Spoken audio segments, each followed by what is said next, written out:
I never saw it coming, not really. I thought I knew my wife, Sarah, better than anyone. She was the kind of person who'd never betray a trust, or so I'd believed. We had plans, dreams, a future I kept imagining like a warm glow in my chest. But then, everything shattered in a second.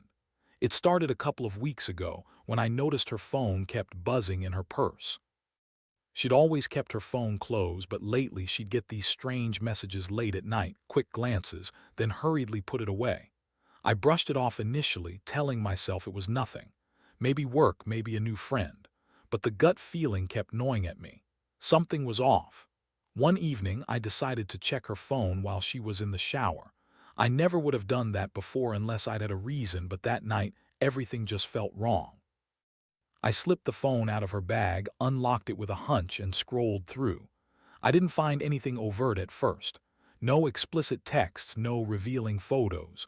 Just the usual social media, some messages from her sister, nothing suspicious there.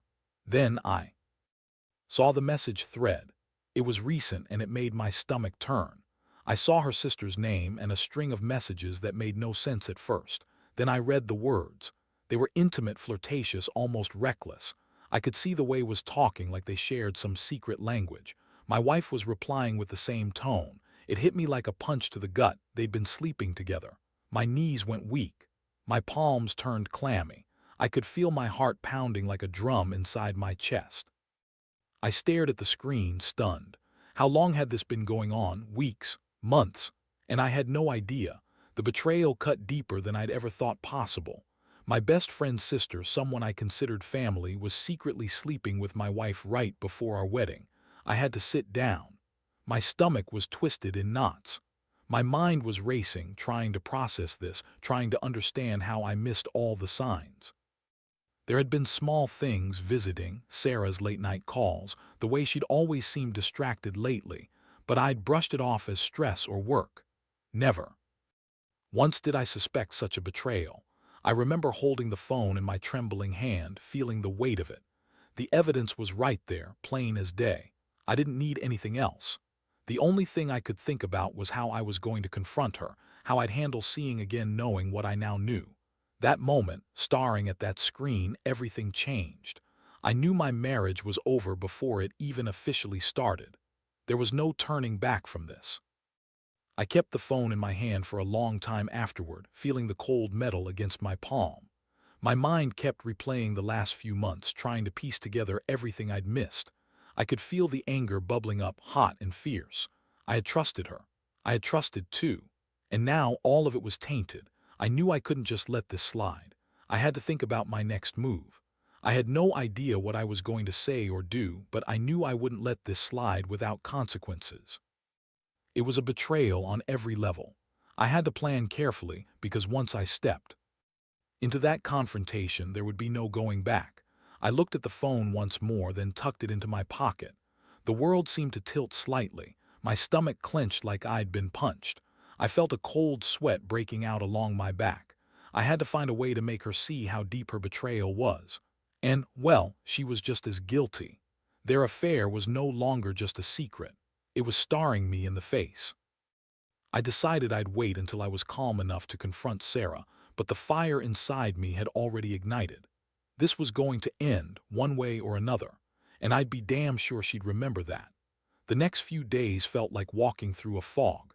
Every moment was weighted down by a rising tide of anger and betrayal. I couldn't focus on anything else. Every time I closed my eyes, I saw that message thread, that dangerous intimacy I'd uncovered. It was like a poison slowly seeping into every part of me. And worst of all, I knew I couldn't keep pretending everything was fine. I needed a plan, a way to get justice for what they did to me. I spent hours thinking about how I was going to approach this. I was angry but also calculating. I realized I had to be smart. I couldn't just explode and ruin everything without having a clear idea of what I wanted. Revenge, yes, but with precision. I couldn't let her or walk away thinking they'd gotten away with it. Not after this. That evening, I sat down in my apartment trying to clear my head. I poured myself a glass of whiskey, the burn helping to ease the knot in my stomach. I started drafting a plan in my mind. First, I needed more evidence. I couldn't confront her without concrete proof. I decided to get a second look at her phone, maybe dig through her messages, find more proof that I could use. I also wanted a copy of the text thread, just in case she deleted something. The thought of her deleting evidence made me rage. I knew she was clever. She'd cover her tracks well, but I was determined to beat her at her own game. I'd get what I needed, no matter what. I also knew I'd have to be cautious. If she caught wind I was onto her, she might try to spin a story or worse, get defensive. No, I had to be patient, wait for the perfect moment. Over the next couple of days, I kept my distance. I watched her from afar, noticing every sign of her secret life. She'd come home later than usual some nights, nervously check her phone, then turn off all notifications. Little things that I had ignored at first, now they screamed at me. I felt like I was piecing together a puzzle that had been right in front of me all along. Finally, I managed to get her phone again when she left it on the kitchen counter. I snuck over, unlocked it, and immediately started searching her messages. I found more evidence, conversations she'd deleted, but I had a sneaky app that kept backups. I saved everything, printing out some of the most incriminating parts. The words, the tone, the way kept saying things like, "Can't wait to see you again," it all confirmed she'd been lying to me for months. That night, I sat in my car, stewing over my next move. I wasn't just going to confront her blindly. No, this was about control. I wanted her to feel what I felt: betrayed, humiliated, powerless. I devised a plan to confront her in a way that would force her to own her lies, to see the damage she'd done. The plan was simple but effective. I'd show her the evidence, all of it. I'd make her face the truth head-on. I knew she'd try to deny, to spin her way out of it, but I had enough proof to shatter her defenses. I even thought about setting a trap, maybe calling, pretending I wanted to talk, then catching her in the lie. Whatever it took, I was ready. My stomach twisted again at the thought of how I'd break the news to her. I could feel the heat rise in my chest, the anger simmering just beneath the surface. I pictured her face, her eyes wide with shock, maybe guilt, maybe panic. I wanted her to understand that I wasn't the fool she thought I was. I'd take everything from her if I had to: her trust, her lies, her comfort. She'd regret what she'd done. The next step was setting up the scene. I'd come home early, catch her off guard. I wanted her to know I knew everything. No more hiding, no more lies. That's when I'd deliver my message, loud and clear. She'd see that her secret was no longer safe. That was the beginning of my revenge. I could taste the anticipation. My hands clenched into fists as I thought about the moment I'd finally confront her. It wasn't just about punishing her. It was about reclaiming my dignity, making her feel the depth of her betrayal. She thought she could lie, cheat, and walk away. She was wrong. I'd make sure she paid, and she'd regret ever crossing that line. Now all I had to do was wait for the right moment. I'd be ready when it came, and when it did, I'd make sure she knew exactly what she'd lost. Because nobody, least of all her, was going to get away with this. Not on my watch. The wait was brutal. Every hour felt like a week. I kept replaying that night over and over, trying to prepare myself for the confrontation I knew was coming.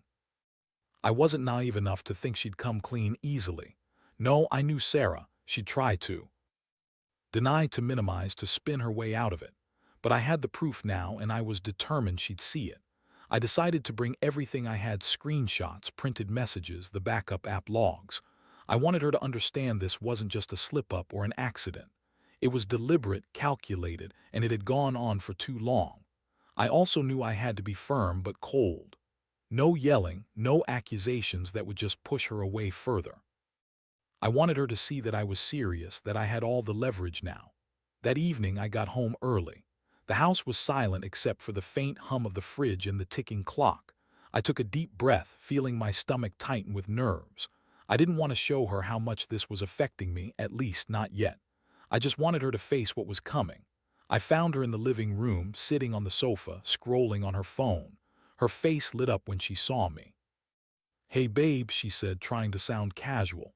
"You're home early." I didn't respond right away. I set my bag down, pulled out the folder I'd prepared, and placed it on the table. Her eyes flicked to it, then back to me. "What's that?" "It's everything," I said quietly.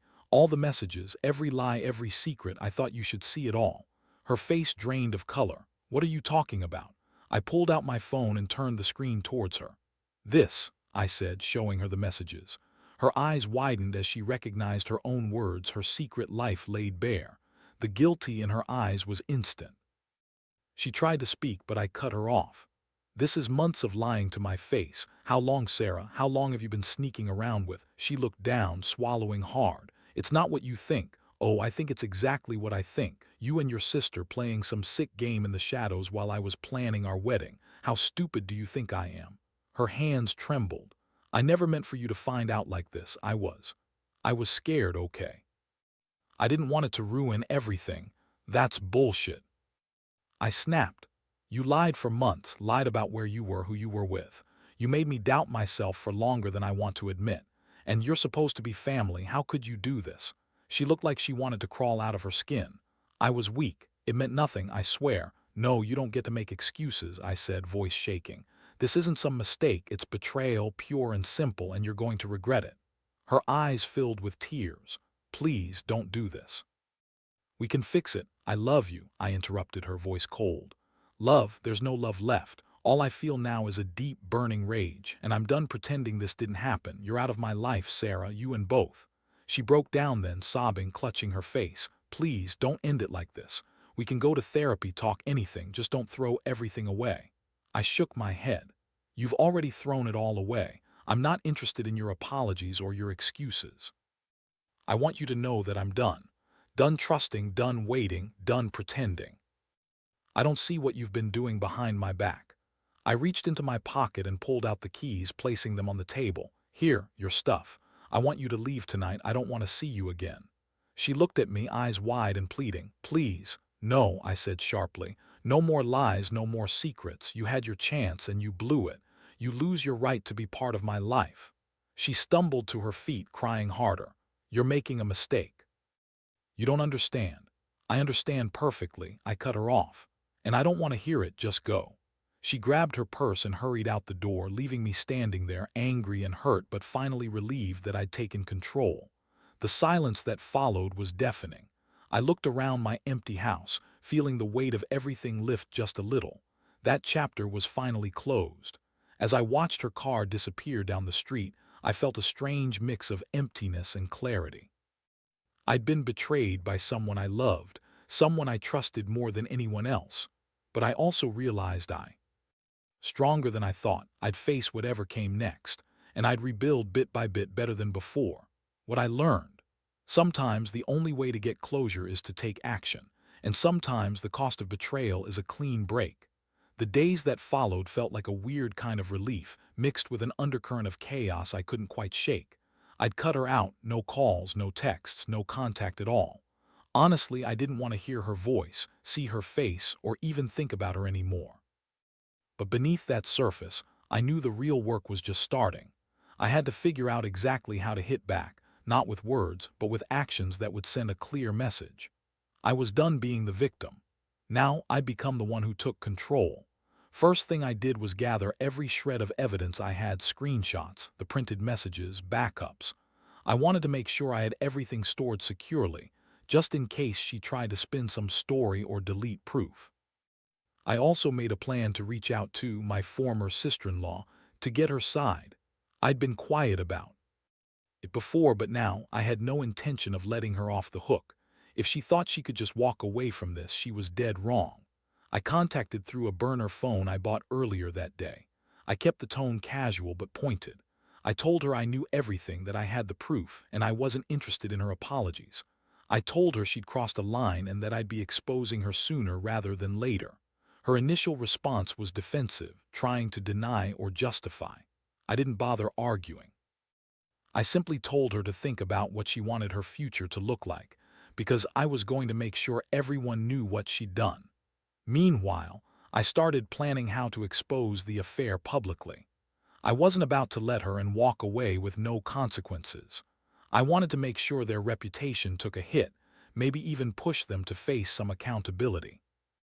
I decided I'd leak the evidence to a few people I trusted, mutual friends, maybe even some social media groups where people could see the truth. I wanted to take away their ability to pretend everything was Fine. I also reached out to a lawyer, not to sue or anything, but just to understand my rights. I wanted to know if I could do anything legally to make them regret what they'd done. I wasn't planning on starting a war, but I needed options. I didn't want to leave anything to chance. I was angry enough to burn it all down if that's what it took. One night I sat in my apartment, reviewing everything I'd collected. The evidence was solid, indisputable. I felt the old rage bubbling again. It was like poison, but it also fueled me. I knew I had to be careful. I had to be strategic. I couldn't let them think they'd won or that they could intimidate me into backing down. No, this was about making them see the damage they caused, not just to me but to everything I believed in: trust, loyalty, honesty. I decided I'd send her one last message. Not to plead or beg, but to make her understand that I knew everything, that I had plans to hold her accountable. I didn't want a long speech, just a simple, clear message.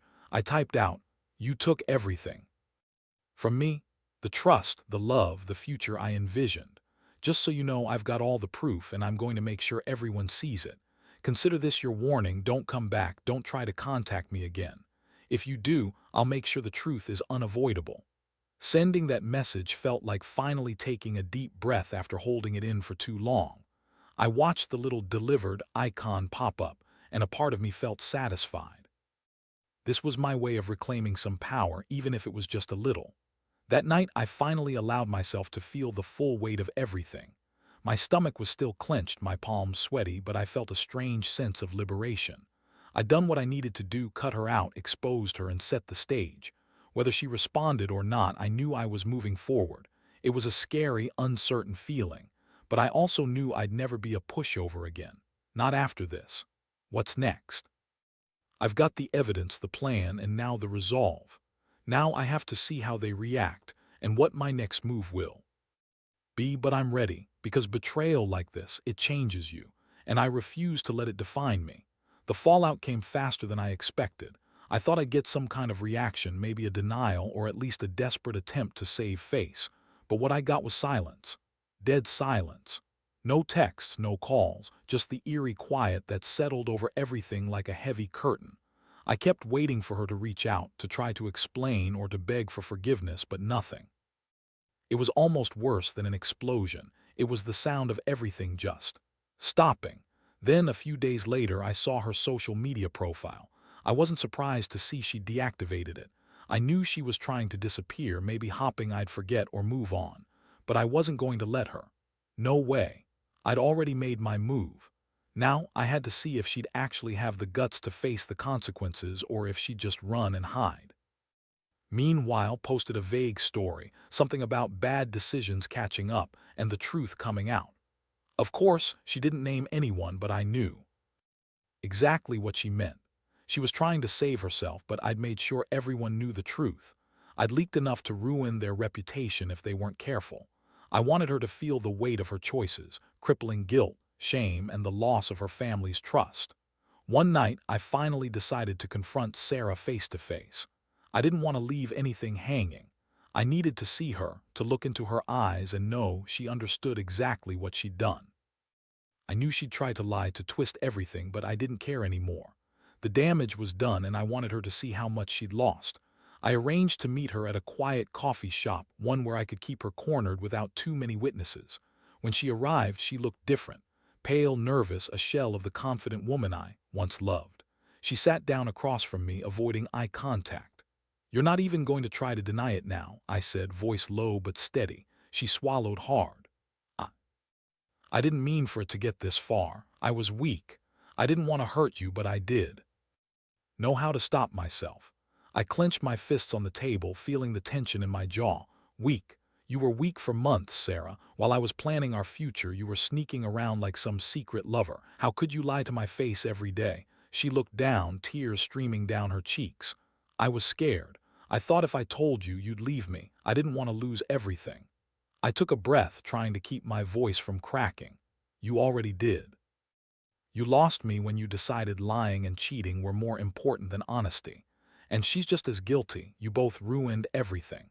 Her shoulders trembled. "Please, I still love you. I never wanted to lose you. I was stupid. I messed up." "You don't get to plead now," I cut her off.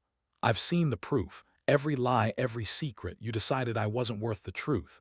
You left me no choice but to do this." She looked utterly defeated, tears pooling in her eyes. "What do you want from me? I'll leave.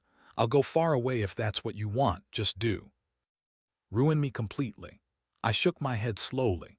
"It's not about ruining you. It's about making you understand that actions have consequences. I spent years trusting you. You threw that all away over some fleeting attraction. I won't let this destroy me, but I won't pretend it's okay either." She reached across the table, voice trembling. "Can't we just forget this? Maybe start over?" I stared at her, cold and steady. "No, we're done. You chose to betray me, you and both. And I'm going to make sure everyone knows what kind of people you really are. You want to walk away? Fine, but I'll never forget, and I'll never forgive." She looked away, choking on her sobs, realizing her words had no power anymore. The quiet between us stretched painfully long. I knew this was the end, the final chapter. I stood up, feeling the weight lift just a little as I turned my back on her. Walking away from that meeting, I finally felt a strange sense of closure. The anger still simmered beneath the surface, but now I had clarity. I'd done everything I could to hold her accountable. I'd exposed her. I'd taken back control, and most importantly, I'd taken the first real step toward healing. Now I just had to keep moving forward, because one thing was clear: betrayal like this doesn't just disappear. But I was done being the victim. From this moment on, I was the one in charge of my story. The truth? Sometimes the only way to get peace is to face the storm head-on, and I was ready to weather it. In the days that followed that final confrontation, I felt like I was walking on broken glass. The anger still simmered, but beneath it, there was a strange sense of relief. I'd finally taken control of the situation, and I was no longer living in the shadow of betrayal. I handed over the keys, signed off on the divorce papers, and made it clear that I was done with her, done with the lies, the betrayal, the false promises. I told her to take her baggage and leave for good. The house, the life we'd built, was officially over. I remember the moment I dropped the divorce papers at the lawyer's office. It was a simple act, but it felt like setting a final boundary. Ending, I needed to reclaim my dignity. I watched her walk out of my life for good, her shoulders slumped, eyes red and hollow. I knew she'd never understand the depth of the pain she caused, but I also knew I'd survive it. I had to. Every day now I remind myself of what I've learned. Trust is fragile, something you build over years and can destroy in seconds. But strength isn't about never getting hurt. It's about how you pick yourself up afterward. I won't pretend I'm over it yet. The wounds are still fresh, but I'm healing. I can finally breathe without feeling the weight of her betrayal pressing down on me. Looking back, I realize that the real lesson isn't just about revenge. It's about knowing your worth. I spent so long trying to see the good in her, making excuses, hoping she'd change. But I was fooling myself. The truth was right there in my hands, her lies, her secret life, and I just refused to see it. Sometimes the signs are clear, and you just have to be brave enough to look.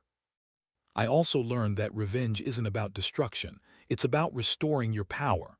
I could gone down a dark path, but I chose to channel my hurt into action, exposing her, making her face the consequences, and walking away with my head held high. That's the real victory. Now I'm rebuilding piece by piece.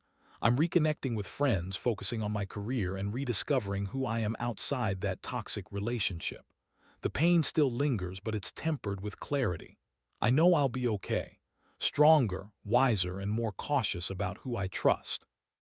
To anyone reading this who's going through betrayal, know that it hurts like hell. But the only way out is through.